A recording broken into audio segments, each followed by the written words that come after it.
4 రోజుల పాటు Davos పర్యటనకెళ్లిన CM Chandrababu Naidu, ఆయన కుమారుడు లోకేష్ ఒట్టి చేతులతో రాష్ట్రానికి తిరిగి వస్తున్నారు. ఒక్క కంపెనీతో కూడా ఎంఓయూ కుదుర్చుకోకుండానే రాష్ట్రానికి ఒక్క రూపాయి కూడా పెట్టుబడి తేకుండానే తిరిగి పయనమయ్యారు. దీనిపై మనతో మాట్లాడడానికి మాజీ మంత్రి గుడివాడ అమరనాథ్ సార్, ఇప్పుడు లోకేష్ పర్యటన కానీ చంద్రబాబు నాయుడు పర్యటన కానీ దావోస్ వెళ్ళారు, ఎక్కడ కూడా ఎంఓయూ కూడా కుదుర్చుకోలేని పరిస్థితి కనిపించింది.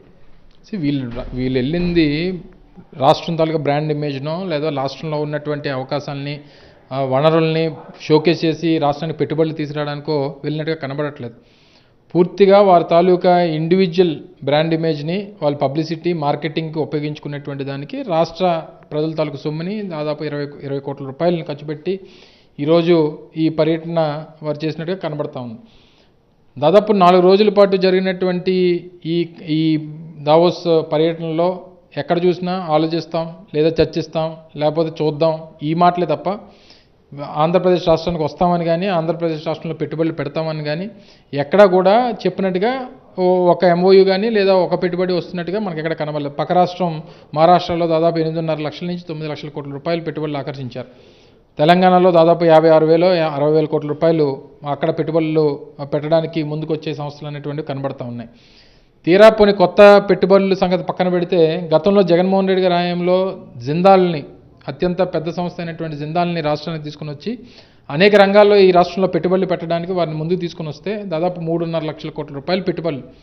పోనీ అదైనా పొల్యూటింగ్ కంపెనీయా లేకపోతే ఇంకోటా అనుకుంటే గ్రీన్ ఎనర్జీ మీద 3.5 లక్షల కోట్ల రూపాయలు పెట్టుబడులు పెడతామని చెప్పి ఆ రోజు జిందాల్ వాళ్ళు ముందుకు వస్తే వారికి అన్ని రకాలుగా ప్రభుత్వం ఫెసిలిటేట్ చేస్తామని చెప్పి అన్ని రకాలుగా మనం ఆ రోజు సహకరిస్తే ఈరోజు ఆ 3.5 లక్షల కోట్ల రూపాయలు మహారాష్ట్రకి తరలిపోయేటువంటి పరిస్థితి నిన్న మనకు కనబడింది. సో ఇవన్నీ జరుగుతున్నటువంటి నేపథ్యంలో ఈరోజు 4 రోజుల పర్యటన తండ్రి కొడుకులు వెళ్ళి ఖాళీ చేతులు ఊపుకొని వస్తున్నట్టుగా కనబడతా ఉంది. సో దీనికి ప్రజలకు ఏం సమాధానం చెప్తారో, లేదా గతంలో పోనీ 2014 నుంచి 19 మధ్యలో కూడా 5 సార్లు వాళ్ళు వెళ్ళారు. అప్పుడు అనేక సంస్థల పేర్లు, ఎయిర్ బస్ అని, ఆలీబాబా అని, లేకపోతే ఇంకోటని అనేక పేర్లు చెప్పారు, అనేక ప్రచారాలు చేసుకున్నటువంటి సందర్భంలో పోనీ ఆ 5 సంవత్సరాల్లో ఏదన్నా మాట్లాడినటువంటి కంపెనీలు ఏమైనా ఇప్పుడు వచ్చాయనంటే అవి లేవు. మరి దేనికి మీరు దావోస్ వెళ్తా ఉన్నారు? ఎందుకు ప్రజల సొమ్ముని మీరు వృధా చేస్తూ ఉన్నారు? ఏం సాధించుకొని వస్తూ ఉన్నారు? ఇవన్నీ పక్కన పెడితే రాష్ట్రం తాలూకా బ్రాండ్ ఇమేజ్ని దెబ్బతీసేటువంటి ప్రయత్నం చేస్తూ ఉన్నారు. ఈరోజు బయట సరే మన ఇంట్లో ఉన్నప్పుడు ఎన్ని కొట్టుకున్నా, మన రాష్ట్రంలో ఉన్నప్పుడు ఎన్ని రాజకీయాలు మాట్లాడుకున్నా ఏదన్నా పర్వాలేదు, కానీ ఇతర రాష్ట్రాలకు దేశాలకు వెళ్ళినప్పుడు రాష్ట్రం తాలూకా బ్రాండ్ ఇమేజ్ని పెంచాల్సినటువంటి బాధ్యత ప్రభుత్వం మీద ఉంది. దాన్ని పక్కన పెట్టి అక్కడికి కూడా వెళ్ళి అక్కడ రాజకీయాలు మాట్లాడి అక్కడ జగన్మోహన్ రెడ్డి గారిని విమర్శించి అక్కడ రాష్ట్రం తాలూకా బ్రాండ్ ఇమేజ్ని దెబ్బతీసేటువంటి ప్రయత్నం చేయడం అనేటువంటిది సమంజసం కాదు. సరే పోనీ ఆ రకంగా 2019-24 మధ్యలో ఏదైనా రాష్ట్రం ఇబ్బంది పడిందా అని అంటే రికార్డ్స్ చూస్తే పర్ క్యాపిటల్ ఇన్కమ్ అంటే తలసరి రాష్ట్రంలో ప్రజల తాలూకా తలసరి ఆదాయం చూస్తే 19వ స్థానంలో ఉన్నటువంటి ఆంధ్రప్రదేశ్ 2019 తెలుగుదేశం పార్టీ ప్రభుత్వం దిగిపోయినటువంటి సమయానికి వైఎస్ఆర్ కాంగ్రెస్ పార్టీ జగన్మోహన్ రెడ్డి గారి నాయకత్వం రాష్ట్రంలో వచ్చినటువంటి సమయానికి 19వ స్థానంలో ఉన్నటువంటిది తలసరి ఆదాయం భారతదేశంలో ఆంధ్రప్రదేశ్ 15వ స్థానానికి తీసుకుని వచ్చాం.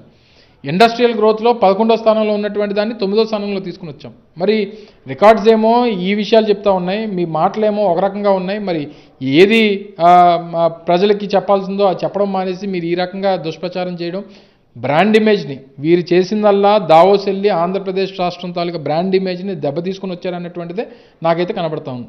అక్కడికి వెళ్ళి కూడా లోకేష్ ముఖ్యమంత్రి అవ్వడం అని చెప్పి లోకేష్ భజన చేయడానికి ఏ విధంగా అక్కడికి వెళ్ళి సహచార మంత్రులేమో లోకేష్ని ముఖ్యమంత్రి చేయాలని ఒకరు మాట్లాడతారు, లోకేష్ గారు ఏమో రెడ్ బుక్ గురించి మాట్లాడతారు.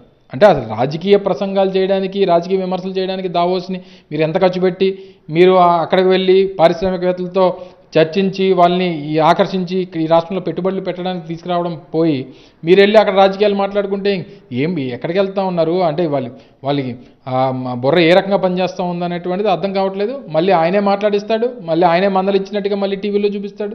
ఈ రాజకీయం అక్కడికి వెళ్ళి చేయాల్సినటువంటి అవసరం ఏంటో, అక్కడ మాట్లాడాల్సినటువంటి అవసరం ఏంటో, ఆ వేదికల మీద ఈ చర్చ ఏంటో మరి అయితే ప్రజలు ఇవన్నీ కూడా గమనిస్తున్నారని చెప్పి అనుకుంటున్నాం. తప్పకుండా ఇకనైనా జగన్మోహన్ రెడ్డి గారి మీద, గత ప్రభుత్వం మీద, వైఎస్ఆర్ కాంగ్రెస్ పార్టీ మీద విమర్శలు మానుకొని ఇప్పటికన్నా ప్రభుత్వం మీద, ప్రభుత్వ పనితీరు మీద, ప్రభుత్వ పాలసీల మీద, పెట్టుబడులు ఆకర్షించేటువంటి దాని మీద బుర్ర పెట్టాలని చెప్పి ప్రభుత్వాన్ని కోరుతా ఉన్నాం. దావోస్ వెళ్ళింది సీఎం చంద్రబాబు నాయుడు రాష్ట్రానికి పెట్టుబడులు తేవడానికి కాదని వాళ్ళ ఇమేజ్ని పెంచుకోవడానికే 20 కోట్ల రూపాయలు ఖర్చు చేసి దావోస్ వెళ్ళారని ఈ ఏడాదే కాదు గతంలో చంద్రబాబు నాయుడు సీఎంగా ఉన్న సమయంలో కూడా ₹1 పెట్టుబడిని దావోస్ లో జరిగిన పారిశ్రామికవేత్తల సమావేశం నుండి కూడా తేలేకపోయారని మాజీ మంత్రి గుడివాడ అమర్నాథ్ చెప్తున్నారు. కెమెరామెన్ శంకర్తో నాయుడు, విశాఖపట్నం.